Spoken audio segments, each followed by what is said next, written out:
로마서 310번째 시간입니다. 오늘은 복음으로 강해져라 라는 제목으로 하나님 말씀 함께 나눕니다. 드디어 오늘로써 로마서를 종강합니다. 시원섭섭하나요? 옛날에 주유소 습격 사건이란 영화가 있었는데 그 영화가 남긴 유명한 명대사가 있었죠. 나는 한 놈만 패. 그렇습니다. 교회를 개척한 후 지금까지 대략 6년 반을 오로지 로마서 한 권만을 팠습니다. 파고 또 팠습니다. 결국 끝까지 파고 말았네요. 고단한 영적 작업이었지만 광야와 같은 여정의 길이었지만 하나님이 허락하신 은혜로운 영적 여정이었기에 힘들었던 만큼 성장한 유익한 시간이었습니다. 아쉬운 점은 로마서 2장만 설교를 못했어요. 왜냐하면 로마서 2장은 율법에 관한 장인데 제가 그때 율법을 함께 연구하면서 설교를 준비하기가 너무 버거웠기 때문에 율법은 나중에 자세히 연구하기로 하고 1장에서 바로 3장으로 넘어갔기 때문이죠. 나중에 다시 한번 로마서를 설교할 기회가 주어진다면 보다 성실하게 준비하여 설교하도록 하겠습니다. 따라서 로마서가 총 16장인데 율법장인 2장만 빼고 15장은 모두 설교했습니다. 모든 설교는 동영상으로 만들어 올리고 있어요. 못 올린 영상이 대략 110개 정도 됩니다. 90개 정도는 음성 파일이며 20개 정도는 영상 파일입니다. 여튼 그동안 설교했던 모든 것을 비록 시간이 걸리더라도 모두 영상 작업하여 하나님이 주신 영적 은혜들을 함께 나누도록 하겠습니다. 이쯤 되면 혹자는 로마서를 끝으로 목회를 접는 것이 아닌가 하는 의구심, 궁금증이 생길 수도 있을 듯 한데 아닙니다.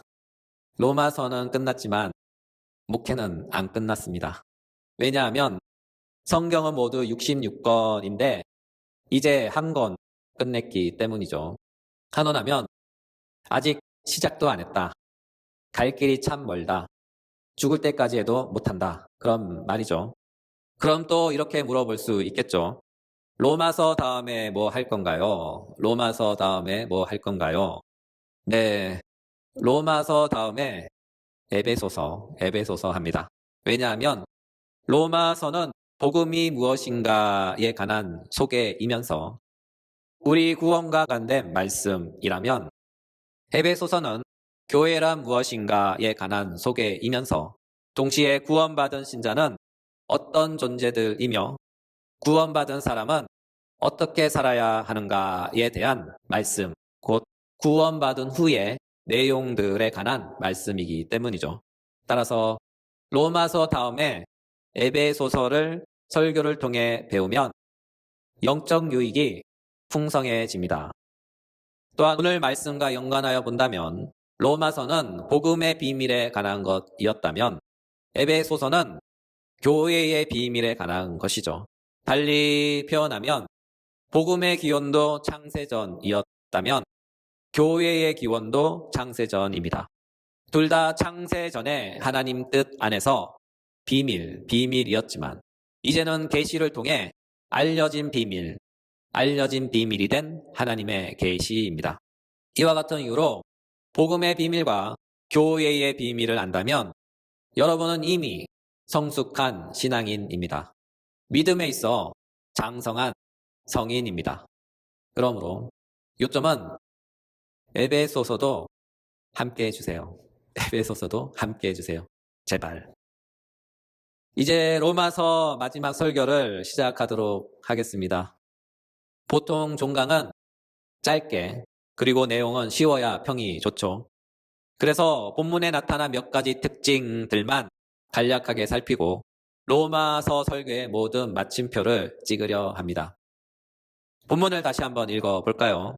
로마서 16장 25절, 27절 나의 복음과 예수 그리스도를 전파함은 영세 전부터 감추어졌다가 이제는 나타나신 바 되었으며 영원하신 하나님의 명을 따라 선지자들의 글로 말미암아 모든 민족이 순종하게 하시려고 알게 하신 바 그 신비의 계시를 따라 된 것이니 이 복음으로 너희를 능히 경고하게 하실 지혜로우신 하나님께 예수 그리스도로 말미암아 영광이 세세 무궁하도록 있을지어다. 아멘.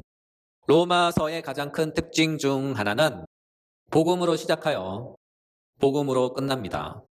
로마서 1장 1절부터 4절. 예수 그리스도의 종 바울은 사도로 부름을 받아 하나님의 복음을 위하여 택정함을 입었으니 이 복음은 하나님이 선지자들을 통하여 그의 아들에 관하여 성경에 미리 약속하신 것이라.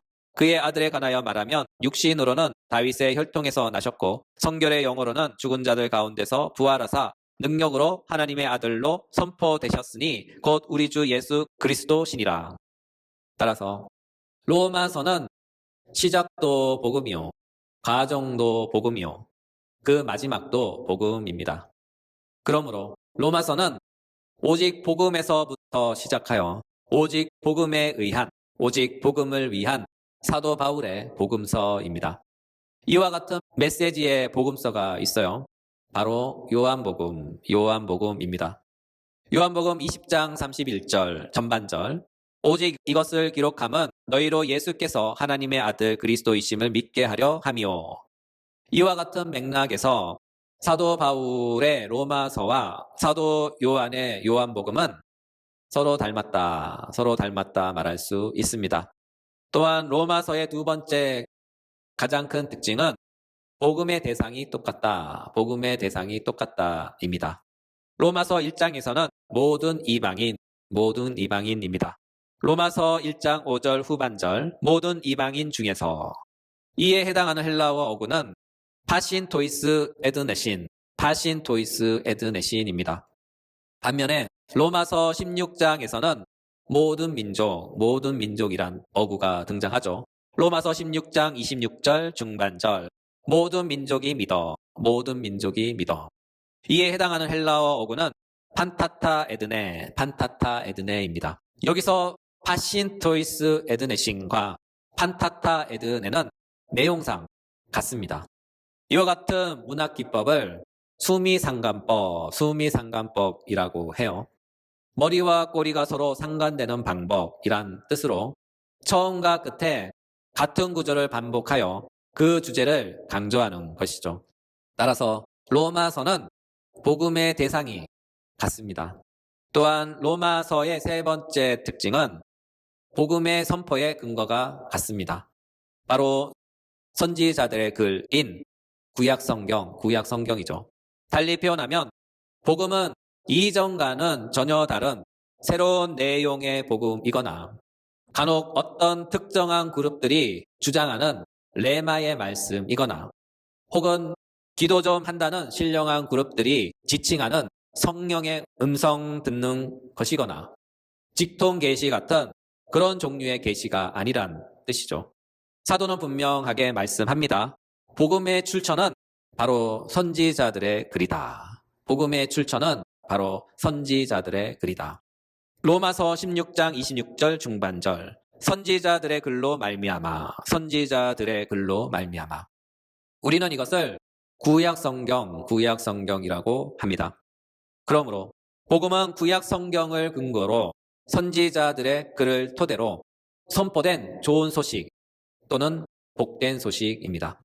곧 하나님의 말씀인 하나님의 은밀한 말씀이며 하나님의 계시의 말씀입니다. 그러므로 우리는 복된 소식, 좋은 소식을 레마의 말씀, 성령의 음성 또는 지통 계시에 의존하며 찾지 마시고 오직 성경에서 찾고 듣고 발견하시길 부탁합니다. 파랑새는 멀리 있지 않습니다. 아주 가까이에 있죠. 환원하면 성경을 가까이 하십시오. 성경 안에 모든 비밀과 모든 계시가 다 있습니다. 또한 로마서의 네 번째 특징은 비밀과 계시가 같습니다. 본문에서 하나님의 영원한 비밀은 예수 그리스도입니다. 또한 본문에서 하나님의 계시 역시 예수 그리스도입니다. 그렇다면 비밀과 계시의 차이는 무엇일까요? 비밀과 계시의 차이는 무엇일까요? 비밀은 아직 밝히지 않은 것이 비밀입니다. 아직 드러나지 않은 것이 비밀입니다. 아직 나타나지 않은 것이 비밀입니다. 반면에 계시는 이제 밝혀진 것이 계시입니다. 이제 드러난 것이 계시입니다. 이제 나타난 것이 계시입니다. 이와 같은 이유로 예수 그리스도는 구약 시대에서 비밀이었어요. 그러나 신약 시대에서는 계시입니다. 왜냐하면 구약에서는 감추인 자였지만 신약에서는 나타난 자이기 때문이죠. 그렇다면 이것이 사실인지 아닌지 구약에서 비밀에 관한 말씀을 한번 찾아봅시다. 먼저 창세기입니다. 창세기 3장 15절. 내가 너로 여자와 원수가 되게 하고 내 후손도 여자의 후손과 원수가 되게 하리니 여자의 후손은 내 머리를 상하게 할 것이요 너는 그의 발꿈치를 상하게 할 것이니라. 이 구절에서 여자의 후손이 나오죠. 구약에서는 이 구절이 지칭한 여자의 후손이 정확히 누구인지 그것은 비밀입니다. 그러나 신약에서 여자의 후손은 더 이상 비밀이 아니라 계시입니다. 갈라디아서 4장 4절 전반절. 때가 참에 하나님이 그 아들을 보내사 여자에게서 나게 하시고. 마태복음 1장 23절. 보라 처녀가 잉태하여 아들을 낳을 것이요 그의 이름을 임마누엘이라 하리라 하셨으니 이를 번역한즉 하나님이 우리와 함께 계시다 함이라. 두 구절이 증거하듯이 구약에서 예수 그리스도는 비밀이었죠. 단지 계시된 것은 오직 여자의 후손이란 사실뿐입니다. 이와 같은 이유로 구약의 선지자 이사야는 이렇게 말씀하셨어요. 이사야서 9장 6절부터 7절. 이는 한 아기가 우리에게서 낳고 한 아들을 우리에게 주신 바 되었는데 그의 어깨에는 정사를 메었고 그의 이름은 기묘자라 모사라 전능하신 하나님이라 영존하시는 아버지라 평강의 왕이라 할 것이며 그 정사와 평강의 더함이 무궁하며 또 다윗의 왕자와 그의 나라에 군림하며 그 나라를 굳게 세우고 지금 이후로 영원히 정의와 공의로 그것을 보존하실 것이라 만군의 여호와의 열심히 이를 이루시리라. 이 구절에서도 예수 그리스도의 이름과 그 존재에 대해서는 비밀입니다. 따라서 신약의 빛에서 구약을 보니 구약에서 예수 그리스도에 관한 모든 것은 바로 비밀입니다. 그러나 신약에서는 그 비밀이 밝혀져 우리에게 계시가 되었죠. 계시, 이에 해당하는 헬라어는 아포칼립신입니다. 이 단어의 뜻은 감추인 것을 나타내는 것입니다. 이와 같은 이유로 사도 바울이 여기서 비밀과 계시를 통해 강조하는 것은 예수가 하나님의 비밀이며 예수가 하나님의 계시다. 예수가 하나님의 비밀이며 예수가 하나님의 계시다. 그러므로 예수를 믿는 자는 하나님의 비밀을 아는 자이며 예수에게 순종하는 자는 하나님의 계시를 받은 자입니다. 왜냐하면 예수 그리스도는 하나님의 비밀이며 예수 그리스도는 하나님의 계시이기 때문이죠.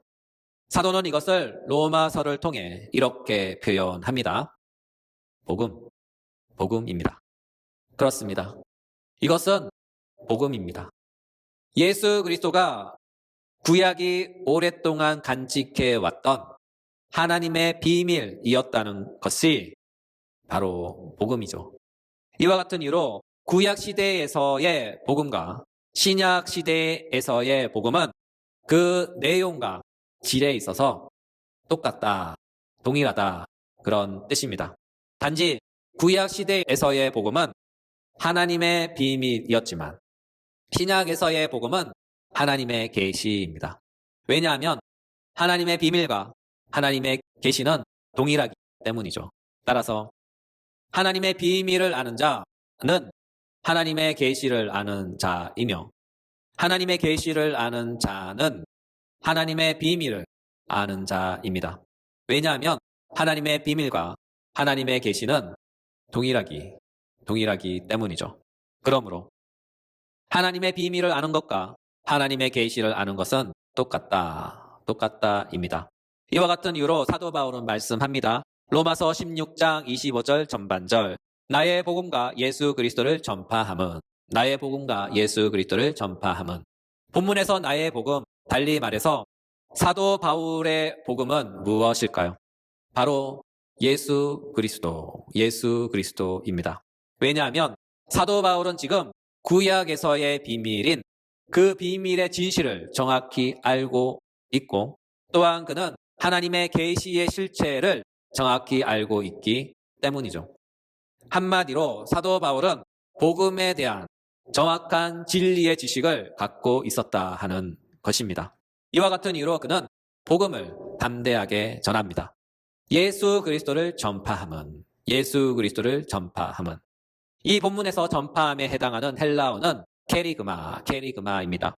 이 단어는 공식적으로 선언하다 또는 선포하다라는 의미를 갖고 있어요. 이 단어에 관한 고대 용례는 공식력 있는 선언을 표현할 때 이 단어를 사용합니다.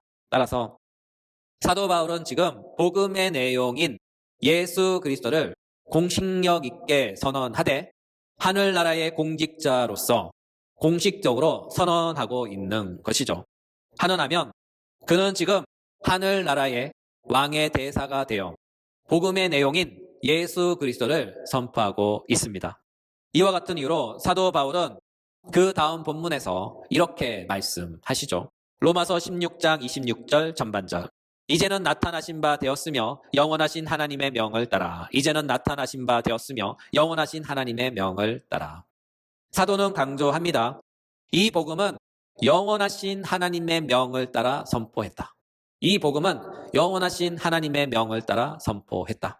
이 말씀을 한원하면 사도 바울은 복음을 자신의 의지를 따라 자신의 뜻대로 전하고 선포한 것이 아니라 이 모든 것이 다 하나님의 명령을 따라 했다.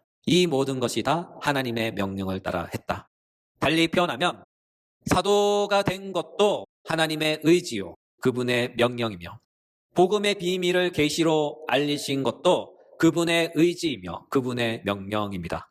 이 복음을 전파하는 것도 하나님의 의지이며 그분의 명령입니다. 이로 인하여 사도 바울은 이렇게 고백을 하죠. 고린도전서 15장 10절. 내가 나 된 것은 하나님의 은혜로 된 것이니 내게 주신 그 은혜가 헛되지 아니하여 내가 모든 사도보다 더 많이 수고하였으나 내가 한 것이 아니요 오직 나와 함께 하신 하나님의 은혜로다. 마지막으로 사도 바울은 본문을 통하여 밝힌 바 우리가 복음으로 경고하게 될 필요성을 강조합니다. 로마서 16장 26절 후반절. 이 복음으로 너희를 능히 경고하게 하실. 본문에서 경고하게에 해당하는 헬라어는 스테릭사이입니다.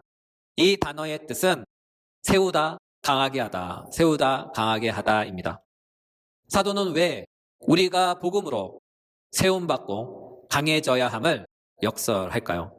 그 이유는 첫째, 우리가 복음에 대하여 오류가 없어야 하기 때문이죠. 거짓 복음은 우리로 하여금 오류에 빠지게 합니다. 우리 주님은 말씀하셨어요. 맹인이 맹인을 인도하면 둘이 다 구덩이에 빠지리라.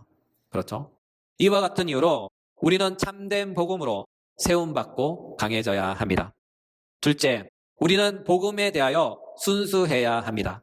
로마서 16장 19절 후반절. 너희가 선한데 지혜롭고 악한데 미련하기를 원하노라. 이 구절에서 미련이란 단어를 주목해 보셔요. 이에 해당하는 헬라어는 아케라우스인데 그 뜻은 섞이지 않는다 그런 뜻입니다. 한원하면 거짓 복음과 참 복음이 섞이면 그것은 미련한 것이 되고, 거짓 복음과 참 복음이 섞이지 않으면 그것은 지혜로운 것, 그것이 바로 선이 되는 것이죠. 따라서 우리가 복음으로 세움받고 강해져야 하는 이유는 거짓 복음과 섞이지 않는 지혜로운 선을 갖고 유지해야 하기 때문이죠. 세 번째 이유는 우리는 복음에 대한 용기가 있어야 하기 때문입니다. 여기서 용기는 복음을 부끄러워하지 않는 담대함, 복음을 부끄러워하지 않는 담대함입니다. 그 어떤 핍박이 오거나 그 어떤 고난이 오더라도 복음을 부끄러워하지 않는 담대함을 갖고 핍박과 고난에 맞설 용기가 필요합니다. 따라서 사도 바울은 우리가 복음으로 강해져야 함을 역설합니다. 말씀을 마무리합니다. 사도 바울께서 로마서를 통해 오늘 우리에게 주시는 마지막 메시지입니다. 너희는 복음으로 세움받고 강해져서 오류 없는 참된 복음과 거짓과 섞이지 않는 순수한 복음과 어떤 핍박과 고난에도 담대하게 맞설 용맹한 복음으로 무장된 용감한 예수님의 참 제자가 되기를 원하노라. 용감한 예수님의 참된 제자가 되기를 원하노라. 이로써 모든 로마서 설교를 마치도록 하겠습니다. 그동안 로마서와 함께 해주셔서 정말 감사합니다. 다음 주부터는 에베소서 함께 해주시길 부탁합니다.